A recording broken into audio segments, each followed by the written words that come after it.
Hoy les traigo este tema de la dispersión mental, un tema que el otro día se tocó y que quedó ahí boyando como para poder darle un poquito de profundidad y de sentido. En sí, la dispersión mental puede ser dada por un montón de factores. Generalmente, y los más redundantes en nuestra sociedad, tienen que ver con muchos estímulos, mucha hiperactividad, por tener malos hábitos, porque andamos estresados o angustiados y eso nos lleva a una falta de concentración sobre las cosas que tenemos que hacer, inclusive generando situaciones de olvido. Es así que cuando nosotros tenemos este tipo de situaciones, lo mejor es tomarnos un momento para nosotros mismos, para poder descansar, meditar, tomar alguna actividad que tenga que ver más que nada con lo lúdico y creativo, no tanto con lo físico, que si bien lo físico nos va a hacer bien, nos va a desestresar, va a revitalizar al cuerpo, toca la energía vital, pero no está haciendo alusión a la energía creativa y sensible. ¿Y por qué les digo esto? Porque generalmente todo nuestro sistema psíquico, ese yo soy que cada uno puede identificar como una imagen, como una forma de ser propia, está sujeto a la construcción dentro de lo vital.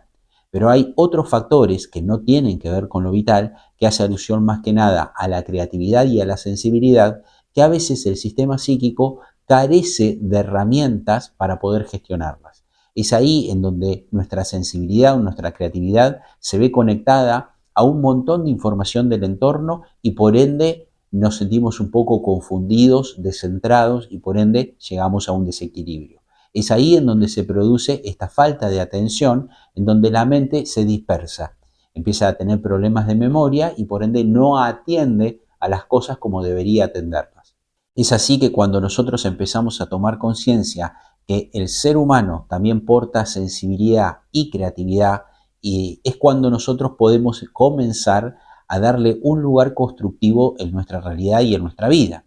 Venimos con una construcción mental de cumplir con normas, con éticas, con morales que nos llevan a un deber ser que en la mayor medida es dado por el entorno, dado por el externo. Es así que cuando nosotros podemos liberar un poco esa forma preestablecida que hemos adquirido, es cuando le damos lugar a nuestra creatividad y a nuestra sensibilidad para poder crear una mejor versión de nosotros mismos y estar más coherentes con nuestro propio sentir. ¿Qué significa esto? Que nosotros cuando nos permitimos darnos ese espacio de conexión sensible, de conexión creativa, no solamente la vitalidad se va a enriquecer, sino que al mismo tiempo todo el sistema mental va a adquirir una riqueza de ser mucho más compleja y por ende va a coherentizar a todo el sistema. Es así que esta falta de atención en la mayoría de las veces se debe a una cuestión emocional. Por eso vamos a hacer bien empezar a indagar si yo como hijo, yo como niño, no fui el objeto de deseo de alguien. Quizás fui el resultado del deseo de mis padres, pero nunca tuve la capacidad de ondear en cuál era el deseo de mis padres. Porque a veces los progenitores nuestros pueden tener mucho deseo de ser padre y madre, pero se olvidan que uno mismo es un sujeto. Entonces a veces son los mismos padres que por sentirse a gusto con el deseo de ser padres, se olvidan de escuchar al hijo. Y en ese momento el hijo no tiene lugar, no tiene espacio y por ende genera mucha ansiedad o mucho estrés porque voy a estar bajo la lupa de la observación de mis progenitores para cumplir con su deseo. Y por ende, cuando yo me constituyo y me construyo en estas éticas afectivas, generalmente cuando soy adulto, mi campo emocional, mi campo energético vibra ansiedad y me cuesta mucho habitar el presente.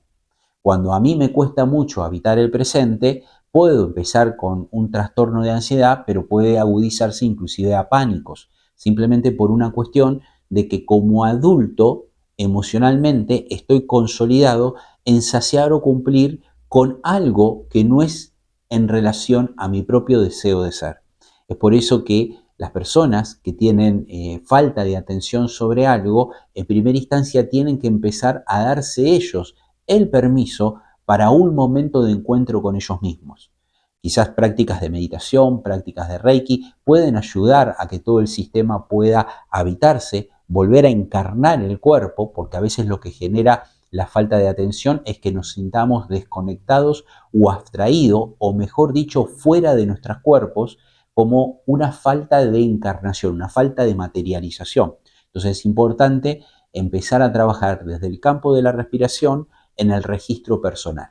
Ahora, si sos adulto, si tenés hijos, no importa el género, empezá a pensar cuál es tu deseo en relación a tu hijo. Si satisface solamente el deseo de que vos fueses madre o padre, o tomás conciencia de que tenés un sujeto y que le tenés que dar su espacio e interactuar con alguien que quizás todavía no tiene una estructura adulta y que por ende no te puede entender como vos suponés y das por sentado que te entienda. Siempre es bueno en la vida adulta y que uno tiene hijos, siempre darle lugar para que ellos se expresen, preguntarles y charlar a ver cómo se sienten, qué quieren, qué desean y poder darles su lugar de expresión.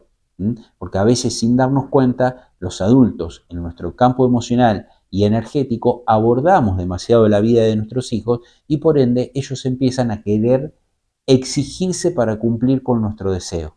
Es ahí en donde ellos van a tener una suerte de falta de atención y por ende les va a costar concentrarse porque en un punto que no es emocional, sino que es sensible, ellos se sienten abrumados por el entorno. Es fundamental que como adultos empecemos a concientizar en que un niño es un sujeto que en su forma y en su tiempo logra expresarse y logra comunicarse. Y hay que respetarlo tanto como si respetaríamos a un otro.